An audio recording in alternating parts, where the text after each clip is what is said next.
Hiya guys, and welcome back to part 2 of the lead screw handle. Let's get straight on with it, shall we? I got an old M8 Allen bolt here. I've cut it up to an appropriate length.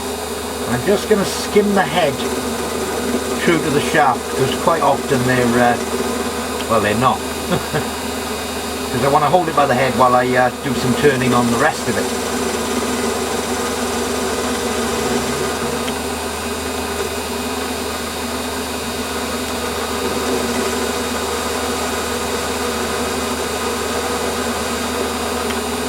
Okay, put a brake edge on the underside. Right, so I've now got the head running true to the shaft. As you can see, I cut the, it's an old Allen bolt, I cut the thread off to an appropriate length. I'm just going to hold it by the head. I've already centre drilled the end when I cut the other bit off, so I'm going to put a centre in there now. And then pick it up with the centre and then skim it for a little bit more details on it. We'll show you that in a second. So I'll just swap my centre. There we go. I've probably obscured it from view now, have I? Oop. Let me just tighten that chuck up. Let me just check if you can still see it. Well, not really. I'll have to bring you into a different spot. Okay, you can see her now. So what I'm going to do is stick my tool out a bit further out of the tool post because I can't reach around my centre. Okay, well, you know. Let's just get the 3mm Allen key. Where have I hidden that? There she is.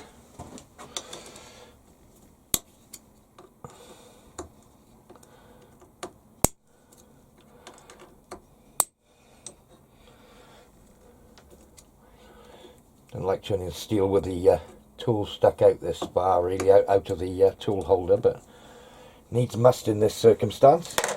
So yeah, it's 8mm approximately at the moment. Can I get in there? Ooh, I might have to swivel my tool a little bit.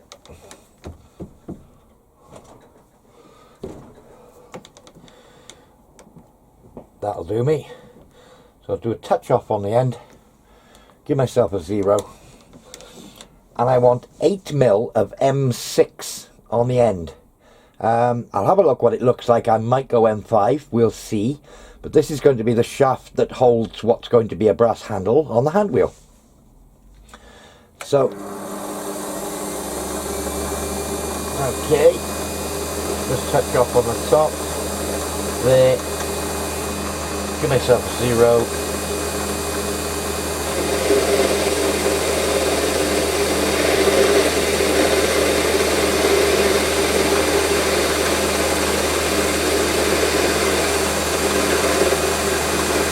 .9 back.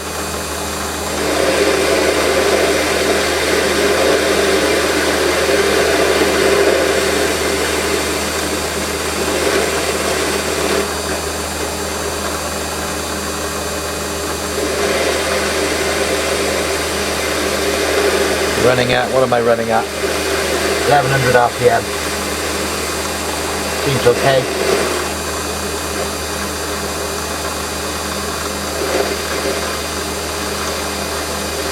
Just hand beating this across. I'm not sure exactly what diameter that bolt was when it started, so I'll just get a caliper measurement on here. And where are we? Ooh, too far in. Come out. That's measuring up at 6.3.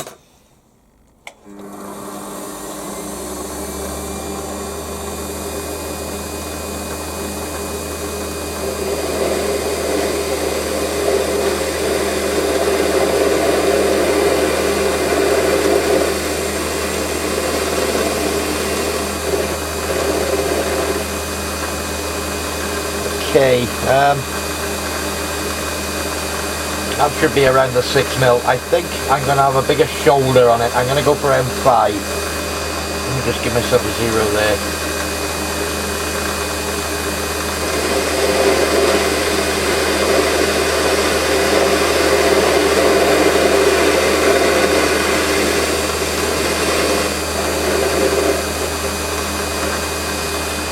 Let's have another measure.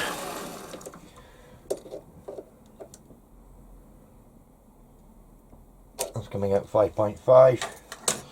I think I'll take 0.2 aside, and we'll have another measure. Perhaps with a get the mic out. So I've machined it to sort of 4.95.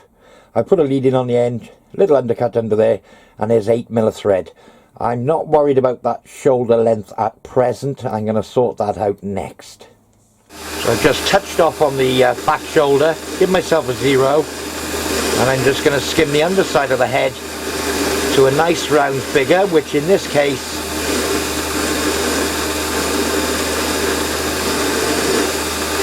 and a little undercut. There we go, 28mm. I'll just put a little chamfer back on there. So I've basically made an 8mm diameter shoulder bolt, 28mm to the shoulder, M5 on the end. So now I need to make the brass collar, which is going to be the handle to go on the outside. Okay, so how many times have I said, put a piece of material up, face the end off, centre drill it, skim the OD? I've lost count. I've put a piece of material up, I've faced the end off, I've centre drilled it, and we'll skim the OD.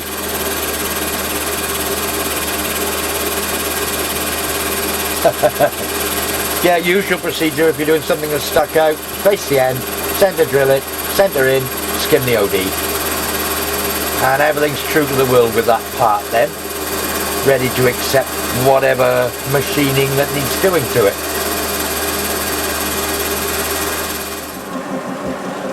So yeah, just a quick note. I thought I'd try WD-40 instead of oil this time, just for giggles.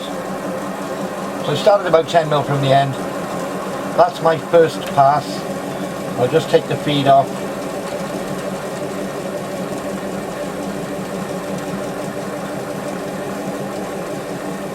Come back to my start point, which is there. Tighten up on the knurling wheels. Give it another spray. Turn the feed on. Go for it again.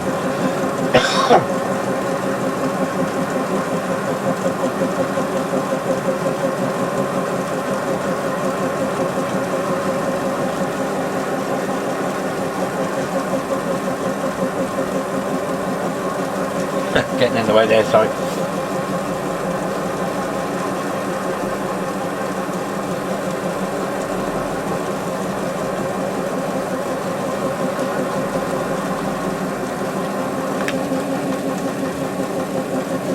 Okay, back the other way.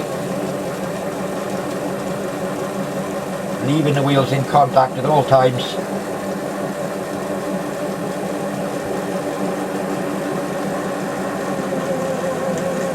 And again. I'll do that, this will be the third pass. I'll just stop it, have a quick look at the knurl and see if I'm going to need a fourth.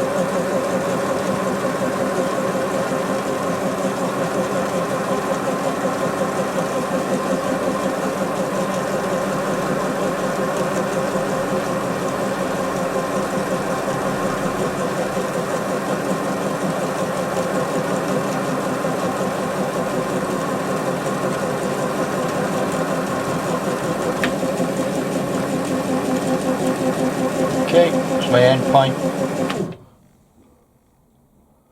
Oh, give it a quick spray. Hard for me to see.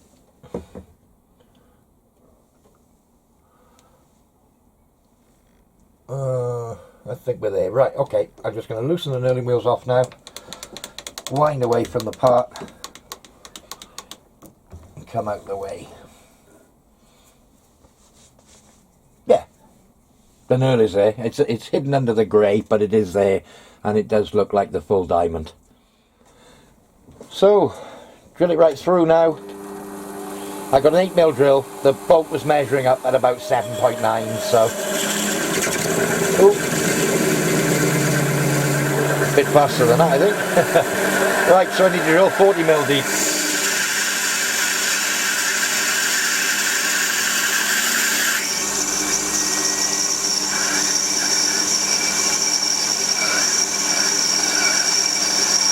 That's 10.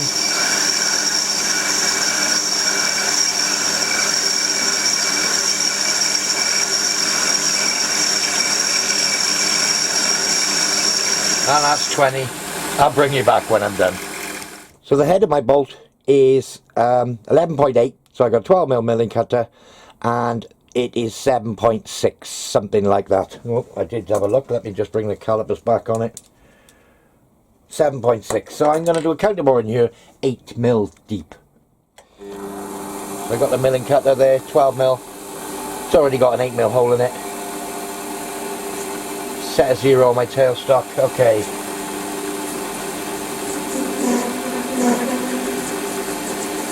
That's 1, 2, 3, 4, 5, 6, 7, 8mm deep. Okay, so knowing that the counterbore is 8mm and the shoulder's 28 and 8, 30, 36, I got my overall length from where it is now is going to be 36mm long, maybe minus 0.1, something like that. So I got my 45-degree tool up. I've just touched off. I'm just going to go 0.5 aside to start with, and I'm going to reduce this end diameter up to put a 45 on the leading edge of that knurl. So perhaps back to there. Give myself a 0. I'm actually running a bit slow there. That's a far better finish.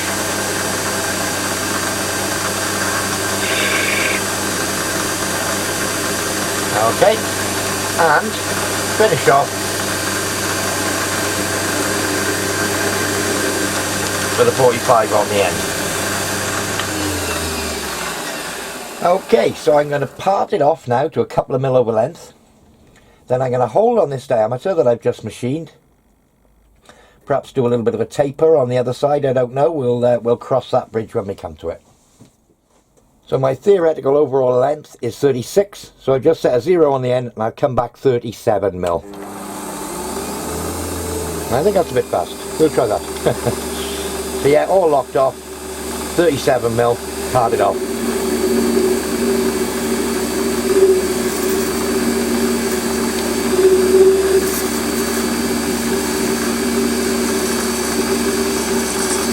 I'd normally stop and put a chamfer on there or a break edge, but in this circumstance, just catch it. Whoop.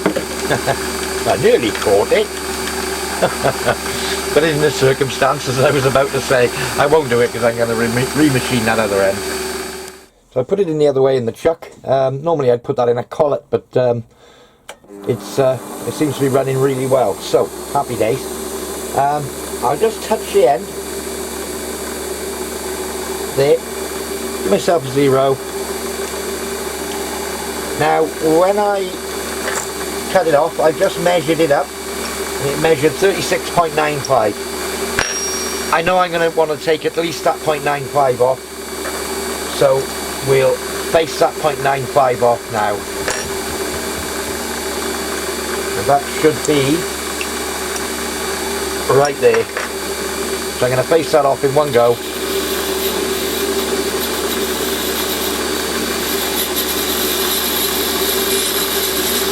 Now that should be size for size on the bolt.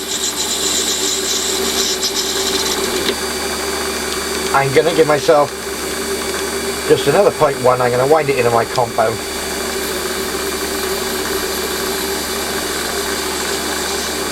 there. Little countersink. Doesn't want much. There we go. Okay, I think we'll have something like a 30-degree taper on the end of here. So set my compound up with what looks like a nice angle. I'm just going to skim this down till it looks right. Does that make sense? Till it looks right? I don't know.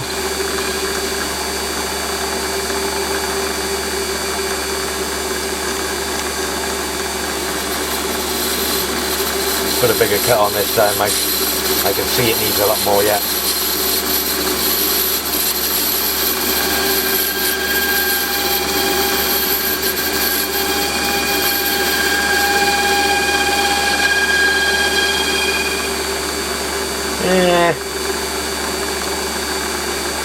Bit more.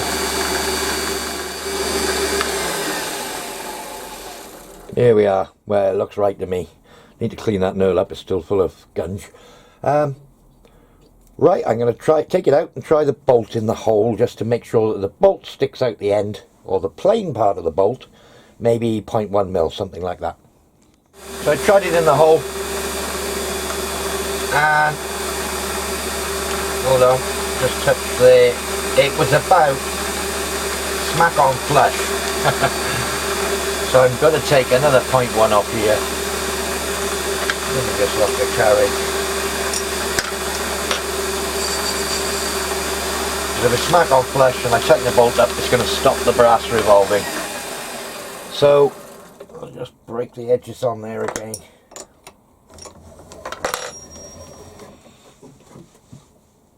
Get a needle file on it, I think.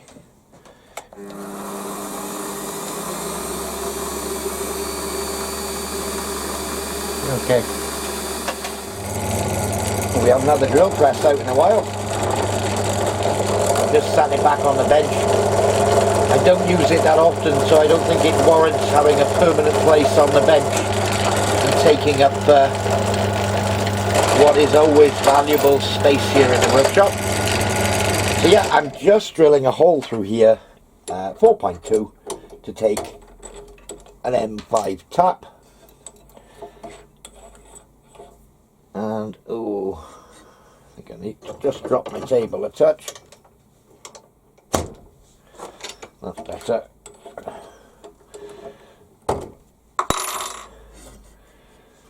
So yeah, 4.2 drill.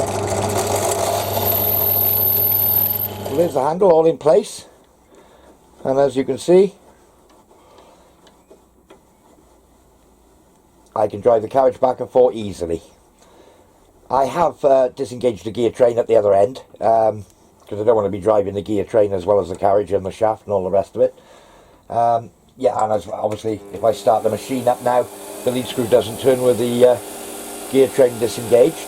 Thanks for watching, guys. Thanks for subscribing, and we'll see you all very soon. Cheers now.